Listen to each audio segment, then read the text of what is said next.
Buenos días, soy el bioquímico Roque Antonio Luis Paceto para el módulo de Morfofunción 2 de la Cátedra de Físico-Química Biológica.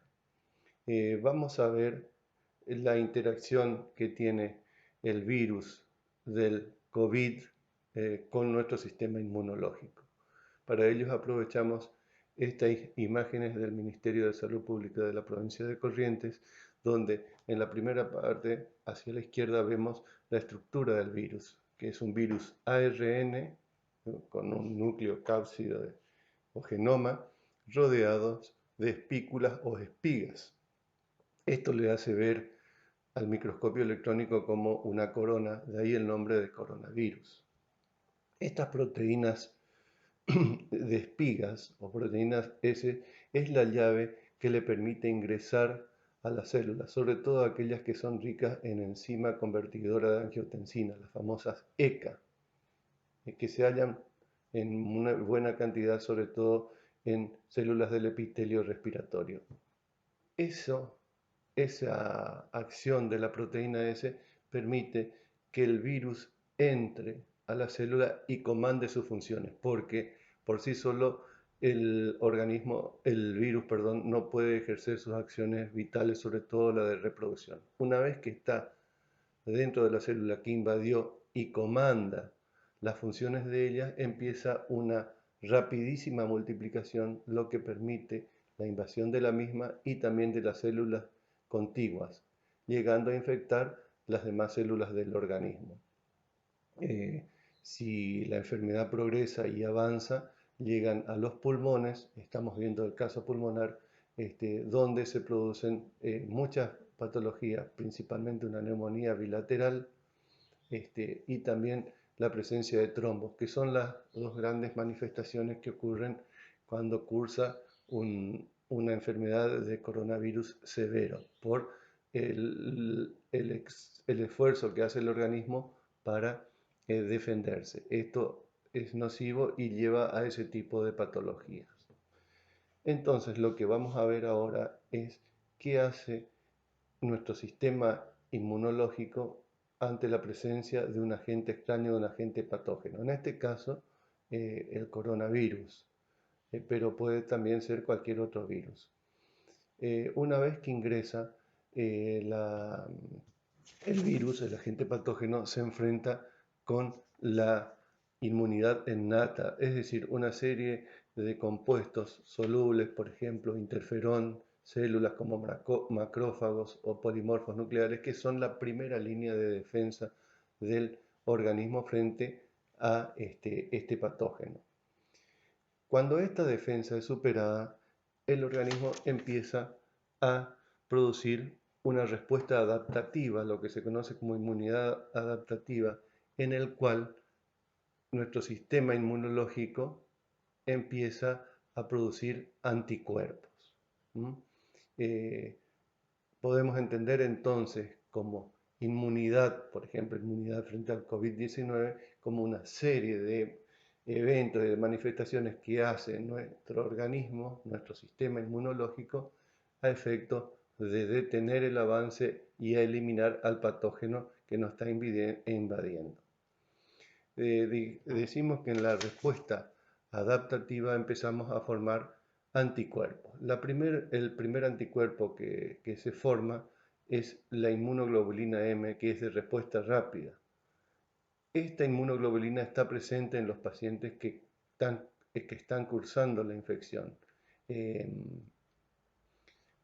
Tal es así que dosando un alto contenido de IgM frente a COVID, estamos diciendo que la infección está activa. Posteriormente, esta inmunoglobulina M se cambia por la inmunoglobulina G, que es de respuesta tardía y que aparece alrededor de los 15 a 21 días después de los síntomas. Generalmente aparecen en las etapas de curación y nos da la memoria inmunológica de que hemos cursado con la enfermedad, es decir, un dosaje de IgM positivo nos dice que estamos en presencia de una enfermedad activa. Ahora, si tenemos IgM negativo e IgG positivo, estamos en una etapa ya de convalescencia. junto a esta inmunoglobulina G, que está particularmente determinada, sobre todo con la porción infectante del virus, que es la proteína de espiga o la proteína S, se liberan también células de memoria, células B de memoria y también las células T. La función de estas proteínas, de estas células, perdón, células B de memoria y células T, recuérdenla, es la de estar preparado para una segunda exposición, de manera tal que cuando ingrese nuevamente el mismo virus, nuestro organismo, nuestro sistema inmunológico va a estar preparado de manera de responder mucho más rápido y vigorosamente, eliminando al agente invasor. Esto es lo que se logra utilizando las vacunas. En este caso, las vacunas contra el COVID, pero también puede ser para cualquier otro tipo de patógeno que genera este tipo de inmunidad. Entonces, nosotros lo que tenemos que controlar, sobre todo en posvacunación, es que haya un buen título de inmunoglobulina G anti spike, es decir, anti la proteína espiga, perdón, y también que haya células B de memoria. Muy importante, que van a ser las responsables de eliminar en caso de una nueva infección. Bueno, vamos a aprovechar ahora estos conocimientos o este tema que hablamos respecto al sistema inmunológico para ver algunas de las terapias que se usan aprovechando particularmente al sistema inmune de nuestro organismo. Una de las primeras terapias que se empezó a usar es la del plasma convaleciente. El plasma convaleciente es el plasma, es decir, la sangre del cual separamos los glóbulos rojos y queda la porción líquida, es decir, la porción del plasma, que tienen todos los anticuerpos en su contenido. Esto se encuentra en los pacientes que han cursado y han superado la patología del COVID-19 y se utiliza como terapia inyectándole o suministrándole a pacientes que se inician en la enfermedad.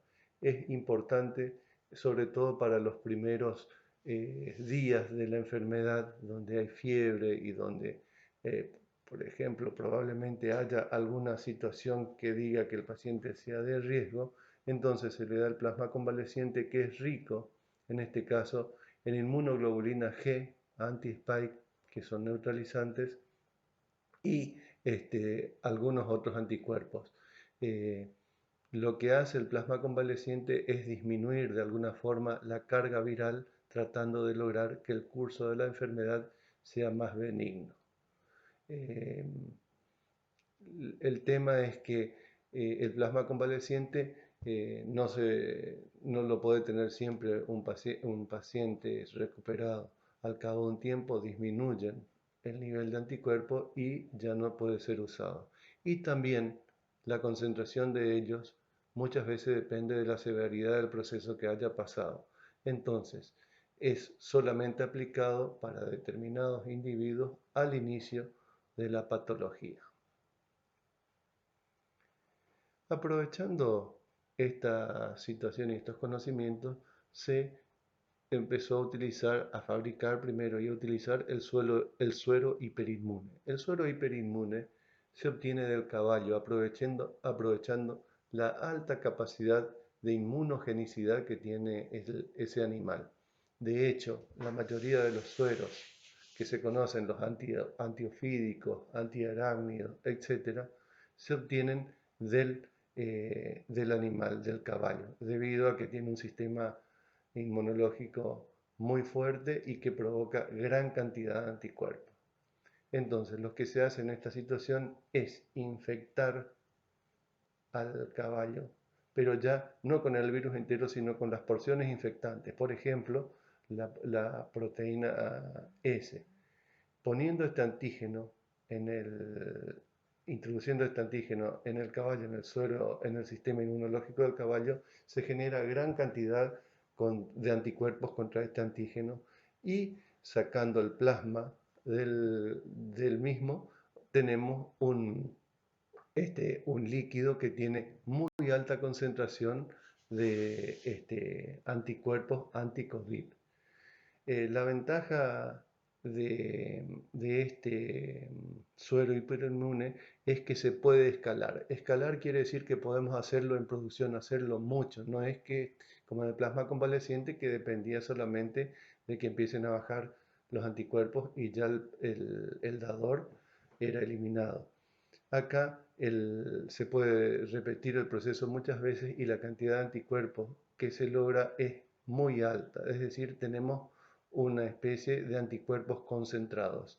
Y esto se logra aún más porque el suero muchas veces se envasa liofilizado, logrando una alta concentración de anticuerpos anti-COVID. Este suero hiperinmune, que está siendo probado con éxito en muchos países, también en el nuestro y en nuestra provincia, el hospital de campaña de nuestra provincia reportó que su utilización disminuyó en un 45% la necesidad de internación en los servicios de terapia intensiva y la necesidad de intubación. Eh, es particularmente útil porque se usan en viales liofilizados y se lo suministra al paciente, sobre todo en los casos de que hay un desarrollo de la enfermedad muy tórpido, una enfermedad de moderado a grave. Este suero se utiliza entre los días 8 y 10 de internación, 8 y 10 días de desarrollo de la patología, porque es el momento en el que se visualiza si el individuo infectado va a ir recuperándose o se complica más su situación. Y está más bien reservado sobre todo para pacientes de riesgo, que tenga algún riesgo, es decir, hipertensión arterial, diabetes, obesidad o alguna otra enfermedad de base, llámese cualquiera de las que provocan una inmunosupresión. Por último, vamos a hacer un breve repaso sobre las vacunas, que es la gran esperanza de la humanidad. Las vacunas, cualquiera que están en el mercado, las hay de varios tipos. Las que inyectan al organismo, introducen en el organismo directamente la porción del ARN, la porción antigénica del virus que queremos repetir. Siempre, siempre la que se trata de generar con la que se trata de generar anticuerpos es la porción de la proteína S o espiga o infectante. Algunas vacunas ingresan directamente el vector, solamente la porción de ARN de esa proteína. Otras vacunas llevan esos vectores adosados a un adenovirus, es decir, a una plataforma viral. El primer caso sería un ejemplo la de Pfizer, el segundo, por ejemplo, la Sputnik V. Y por último tenemos el otro tipo de vacunas que es a virus atenuado, es decir, virus tratados para que no sean infectantes, pero que se los ingresa entero. Por ejemplo, alguna de las chinas, creo que la Sinovac. Todas, todas generan anticuerpos y generalmente dirigidos, les vuelvo a repetir, contra la espiga, que es la porción infectante. Algunas tienen un poco más de efectividad que otras, pero todas realmente tienen una considerable capacidad de formación de anticuerpos y son muy buenas. Y sí, todas, eso sí podemos hablar de un 100%, prácticamente evitan el desenlace trágico, es decir, el óbito. La mayoría de los pacientes que han cumplido un esquema de vacunación completa, generalmente el número de muertes baja drásticamente.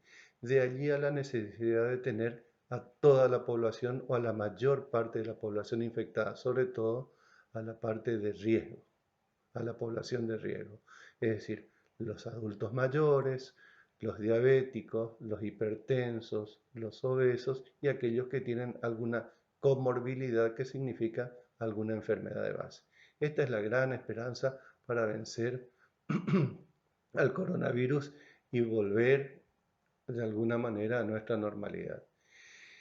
Mientras no podemos vacunar a toda la población, el virus siga circulando. Y el inconveniente de que el virus siga circulando es la aparición de variantes.